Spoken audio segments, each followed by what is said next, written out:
ಸಂಗೀತ ಲೋಕದ ರಾಣಿ ಅಂತಲೇ ಕರೆಸಿಕೊಂಡಿದ್ದಂತಹ ಆಶಾ ಭೋಸ್ಲೆ ಅವರು ಇನ್ನಿಲ್ಲ ಅನ್ನುವಂತಹ ವಿಚಾರ ಈಗ ಬೆಳಕಿಗೆ ಬರ್ತಾ ಇದೆ. ಜೊತೆಗೆ ಸೋಮವಾರ ಅವರ ಒಂದು ಅಂತ್ಯಕ್ರಿಯೆ ನೆರವೇರಿಸಲಾಗುತ್ತೆ ಅನ್ನುವಂಥದ್ದನ್ನು ಕುಟುಂಬಸ್ಥರು ಈಗಾಗಲೇ ಸ್ಪಷ್ಟಪಡಿಸಿದ್ದಾರೆ.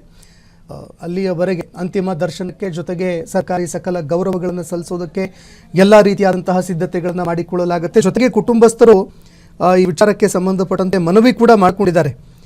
ಯಾವುದೇ ರೀತಿಯಲ್ಲೂ ಕೂಡ ಹೆಚ್ಚಿನ ಜನ ಆಸ್ಪತ್ರೆ ಎದುರು ದಯವಿಟ್ಟು ಜಮಾಯಿಸಬೇಡಿ, ಅಂತಿಮ ದರ್ಶನಕ್ಕೆ ವ್ಯವಸ್ಥೆಗಳನ್ನು ಮಾಡಿಕೊಳ್ಳಲಾಗುತ್ತೆ, ಅಲ್ಲಿವರೆಗೂ ನಮಗೆ ಸ್ವಲ್ಪ ಸಮಯಾವಕಾಶ ಕೊಡಿ ಅಂತ ಅವರ ಕುಟುಂಬಸ್ಥರು ಮನವಿ ಕೂಡ ಮಾಡ್ಕೊಳ್ತಾ ಇರುವಂಥದ್ದು. ಯಾಕಂದರೆ ಸಹಜವಾಗಿ ಆಶಾ ಭೋಸ್ಲೆ ಅವರಿಗೆ ಸಾಕಷ್ಟು ಜನ ಅವರ ಹೆಸರನ್ನು ಕೇಳಿಲ್ಲ ಅನ್ನುವಂಥವ್ರು ಯಾರೂ ಇಲ್ಲ ಭಾರತದಲ್ಲಿ ನನಗೆ ಗೊತ್ತಿರೋ ಪ್ರಕಾರ. ಯಾಕಂದರೆ 8 ದಶಕಗಳವರೆಗೆ ಅವರು ಸೇವೆ ಸಲ್ಲಿಸಿದ್ದಾರೆ. ಅವರು ಹಾಡದೇ ಇರುವಂತಹ ಭಾಷೆ ಇಲ್ಲ. ಪ್ರತಿಯೊಂದು ಭಾಷೆಯಲ್ಲೂ ಕೂಡ ಭಾರತದಲ್ಲಿ ಹಾಡುಗಳನ್ನು ಹಾಡಿದ್ದಾರೆ. ಸರಿಸುಮಾರು 18ರಿಂದ 20 ಭಾಷೆಗಳಲ್ಲಿ ಅವರು ಹಾಡುಗಳನ್ನು ಹಾಡಿದ್ದಾರೆ. ಹೀಗಾಗಿ ಪ್ರತಿಯೊಂದು ಭಾಷೆಯವರು ಕೂಡ ಅವರ ಧ್ವನಿಯನ್ನು, ಆ ಸುಮಧುರವಾಗಿರುವಂತಹ ಸಿಹಿಯಾಗಿರುವಂತಹ ಅವರ ಧ್ವನಿಯನ್ನು ಕೇಳೇ ಇರ್ತಾರೆ. ಆ ಧ್ವನಿಯನ್ನು ಕೇಳಿದ್ರೆ ಸಾಕು, ಇದೇ ಆಶಾ ಭೋಸ್ಲೆ ಅವರ ಒಂದು ಧ್ವನಿ ಅಂತ ಯಾರಾದರೂ ಕೂಡ ಐಡೆಂಟಿಫೈ ಮಾಡ್ತಾರೆ. ಈ ಬಗ್ಗೆ ಮಾತನಾಡೋದಕ್ಕೆ ನಮ್ಮ ಜೊತೆ ಫೋನ್ ಸಂಪರ್ಕದಲ್ಲಿ ಅನುರಾಧ ಭಟ್ ಅವರು ಜಾಯ್ನ್ ಆಗಿದ್ದಾರೆ. ಅನುರಾಧ ಮೇಡಮ್, ನಮಸ್ಕಾರ. ನಮಸ್ಕಾರ. ಆಶಾ ಭೋಸ್ಲೆ ಅವರು ಇನ್ನಿಲ್ಲ ಅನ್ನುವಂತಹ ವಿಚಾರ ನಿಜಕ್ಕೂ ಕೂಡ ನಮಗೆ ಅರಗಿಸ್ಕೊಳ್ಳೋಕ್ಕಾಗ್ತಾ ಇಲ್ಲ ಮೇಡಮ್, ಏನ್ ಹೇಳ್ತೀರಿ ಅಂತ? ಅವ್ರ ಹೆಸರು ಹೇಳದೇನೆ ನನಗೆ ಮೈ ಕಂಪಿಸ್ತೆ. ನನಗೆ ಅಷ್ಟು ಇಷ್ಟ ಅವರು. ನಾನು ಚಿಕ್ಕ ವಯಸ್ಸಿಂದ ಲತಾ ಮಂಗೇಶ್ಕರ್ ಅವರು, ಆಶಾ ಭೋಸ್ಲೆ ಅವರು ಇವರ ಹಾಡುಗಳು ಕೇಳಿ ಕೇಳಿ ಬೆಳೆದವಳು. ಅಂಡ್ ನಾನು ಮಂಗಳೂರಲ್ಲಿ ಹುಟ್ಟಿ ಬೆಳೆದಿದ್ರಿಂದ ಅಲ್ಲಿ ಸ್ವಲ್ಪ ಹಿಂದಿ ಮ್ಯೂಸಿಕ್ ಇನ್ಫ್ಲೂಯೆನ್ಸ್ ಜಾಸ್ತಿ ಇರ್ತಾ ಇತ್ತು. ಸೊ ನಾನು ಹಿಂದಿ ಹಾಡುಗಳನ್ನೇ ಫಸ್ಟ್ ಕಲ್ತು ಪರ್ಫಾರ್ಮ್ ಮಾಡ್ತಾ ಇದ್ದೆ. ಸೊ ಈಗ ಆ ಇಬ್ರು ಮಹಾನ್ ಚೇತನರು ಇಲ್ಲ ಅನ್ನೋದು ತುಂಬಾ ತುಂಬಾ ದುಃಖ ಆಗತ್ತೆ. ಏನ್ ಹೇಳೋದು, ನಾನು ನಿನ್ನೆ ಕಾರ್ಯಕ್ರಮದಲ್ಲಿ ಕೂಡ ಆಶಾಜಿ ಅವ್ರ ಹಾಡು ಹಾಡಿದ್ದೆ. ಅವ್ರು ನನಗೆ ಬಹಳ ಬಹಳ ಇನ್ಸ್ಪೈರ್ ಮಾಡ್ತಾ ಇದ್ರು. ಸೊ ಅವ್ರಿಲ್ಲ ಅನ್ನೋದು ತುಂಬಾ ದುಃಖ ಆಗುತ್ತೆ. ಈ ಸಂದರ್ಭದಲ್ಲಿ ಅವರ ಒಂದು ಈ ಸಂಗೀತ ಜೀವನಕ್ಕೆ ಸಂಬಂಧಪಟ್ಟಂತೆ ಅವ್ರನ್ನ ಸ್ಮರಿಸೋದಾದ್ರೆ ಮೇಡಮ್, ಹಾಡುಗಳನ್ನ ಅಥವಾ ಪರ್ಟಿಕ್ಯುಲರ್ ಆಗಿರುವಂತಹ ಅವರ ಒಂದು ಸಂಗೀತವನ್ನ ಸ್ಮರಿಸೋದಾದ್ರೆ? ಅವರಷ್ಟು ವರ್ಸಟೈಲ್ ಸಿಂಗರ್ನ ನಾನು ಇನ್ನೊಬ್ರು ಕಂಡಿಲ್ಲ.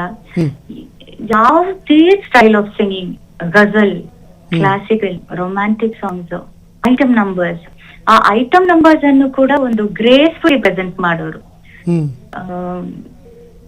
ಅವರ ಹಾಡು ಆಮೇಲೆ ಹೆಲೆನ್ ಜಿ ಅವರ ಡಾನ್ಸ್, ಆ ಕಾಂಬಿನೇಷನ್ ಅವಾಗ ಎಷ್ಟು ಸೂಪರ್ ಹಿಟ್ ಆಗಿರ್ತಿತ್ತು. ನಮ್ ಕಾಲಕ್ಕೆ ನಾವ್ ಇವಾಗ ನೋಡಿದ್ರೇನೆ ನಮ್ಗೆ ಖುಷಿ ಆಗತ್ತೆ. ಈಗ ಒಂದು ಸಿನಿಮಾಗೆ ಏನಾದ್ರು ಸಿಂಗರ್ನ ಕರೆಸ್ಬೇಕು ಅಂದ್ರೆ ಇಲ್ಲ ಆಶಾ ಭೋಸ್ಲೆ ಅವರು ಬಂದು ಒಂದು ಹಾಡು ಹಾಡ್ಬಿಟ್ರೆ ಸಾಕು, ಫಿಲ್ಮ್ ಹಿಟ್ ಆಗ್ಬಿಡುತ್ತೆ ಅನ್ನೋ ಕಾಲಘಟ್ಟ ಇತ್ತು. ಹೌದು, ಖಂಡಿತ. ಆಮೇಲೆ ಅವರ ವಾಯ್ಸ್ ಅಲ್ಲಿ ಇದ್ದ ತುಂಟತನ, ಎಷ್ಟು ಎಕ್ಸ್ಪ್ರೆಸಿವ್ ಆಗಿ ಹಾಡ್ತಾ ಇದ್ರು. ಆ ಎಕ್ಸ್ಪ್ರೆಷನ್ಸ್ ನಮ್ಗೆ ಸಿಂಗರ್ಸ್ಗೆ ಎಸ್ಪೆಷಲಿ ಪ್ರತಿಯೊಂದು ಅಕ್ಷರದಲ್ಲಿ ನಮ್ಗೆ ಕಲಿಯೋದಿದೆ. ಅವರ ಒಂದು ಅದೊಂದು ಫಿಲ್ಮ್ ಸಿಂಗರ್ಸ್ಗೆ ಅವರ ಹಾಡು ಅಂದ್ರೆ ಭಗವದ್ಗೀತೆ ತರ ಸಿಲೆಬಸ್ ಅದು. She is something else, divine ಅಷ್ಟೇ, ಗಾಡಿ. ಈಗ ಮುಂದಿನ ಪೀಳಿಗೆಗೆ ಅವರು ಯಾವ ರೀತಿ ಮಾದರಿ ಆಗ್ತಾರೆ? ಏನ್ ಅವ್ರ ಹಾಡು ಕೇಳಿದ್ರೆ ಕಲ್ತ್ರೆ ಸಾಕು ಅನ್ಸುತ್ತೆ. ಅದೇ ಒಂದು ಹೇಳೋದಲ್ಲ. ಈಗ ಮುಂದೆ ಬರುವಂತ ಹೊಸ ಸಿಂಗರ್ಸ್ ಏನಿದ್ದಾರೆ ಅವ್ರಿಗೆಲ್ರಿಗೂ ಒಂದು ಪಾಠ ಇದ್ದಂತೆ. ಹೌದು, ಖಂಡಿತ. ಅವರ ಹಾಡು ಅದೊಂದು ಪಠ್ಯ ಪುಸ್ತಕ. ಅದನ್ನ ಪ್ರಾಕ್ಟೀಸ್ ಮಾಡಿದ್ರೆ ಸಾಕು, ಪರ್ಫೆಕ್ಷನ್ ಟ್ರೈ ಮಾಡ್ಬೋದು. ಯಾಕಂದ್ರೆ ಅವ್ರು ಅಷ್ಟು ಪರ್ಫೆಕ್ಟ್ ಆಗಿ ಹಾಡೋರು. ಒಂದು ಎಲ್ಲೂ ನಮ್ಗೆ ಒಂದು ದೋಷ ಕಂಡುಹಿಡಿಯಕ್ಕೆ ಸಾಧ್ಯ ಇಲ್ಲ. ಆ ತರ ಪರ್ಫೆಕ್ಷನಿಸ್ಟ್ ಅವರು. ಅಂಡ್ ಯಾವ ಮಟ್ಟಿನ ಡೆಡಿಕೇಶನ್ ಇದ್ದಿರ್ಬೋದು. ಅಂದ್ರೆ ಅಷ್ಟು 12,000 ಹಾಡುಗಳೇನೋ ಹಾಡಿದ್ದಾರೆ, ಬೇರೆ ಬೇರೆ ಭಾಷೆಗಳಲ್ಲಿ, ಬೇರೆ ಬೇರೆ ಸ್ಟೈಲ್ಗಳಲ್ಲಿ. ಸೊ ಆ ಡೆಡಿಕೇಶನ್, ಅವರು ಜೀವನನೇ ಸಂಗೀತಕ್ಕೋಸ್ಕರ ಮುಡ್ಪಾಗಿಟ್ರು. ಅವ್ರು ಯಾವ ರೀತಿ ಅಭ್ಯಾಸ ಮಾಡಿರ್ಬೋದು, ಯಾವ ರೀತಿ ಅವ್ರನ್ನ ತೊಡಗಿಸ್ಕೊಂಡಿರ್ಬೋದು, ಅದೇ ನಮ್ಮೆಲ್ಲರಿಗೂ ಮಾದರಿ, ಸ್ಫೂರ್ತಿ. ಧನ್ಯವಾದಗಳು ಅನುರಾಧ ಭಟ್ ಮೇಡಮ್ ನಮ್ಮ ಜೊತೆ ಮಾತನಾಡಿದ್ದಕ್ಕೆ. ಕ್ಷಣ ಕ್ಷಣದ ಸುದ್ದಿಗಳಿಗಾಗಿ ಫ್ರೀಡಂ ಟಿವಿ ಸಬ್ಸ್ಕ್ರೈಬ್ ಮಾಡಿ, ಲೈಕ್ ಮಾಡಿ ಹಾಗೂ ಫಾಲೋ ಮಾಡಿ. ಹೊಸ ಸುದ್ದಿಗಳ ನೋಟಿಫಿಕೇಶನ್ಗಾಗಿ ಬೆಲ್ ಐಕಾನ್ ಮೇಲೆ ಕ್ಲಿಕ್ ಮಾಡಿ.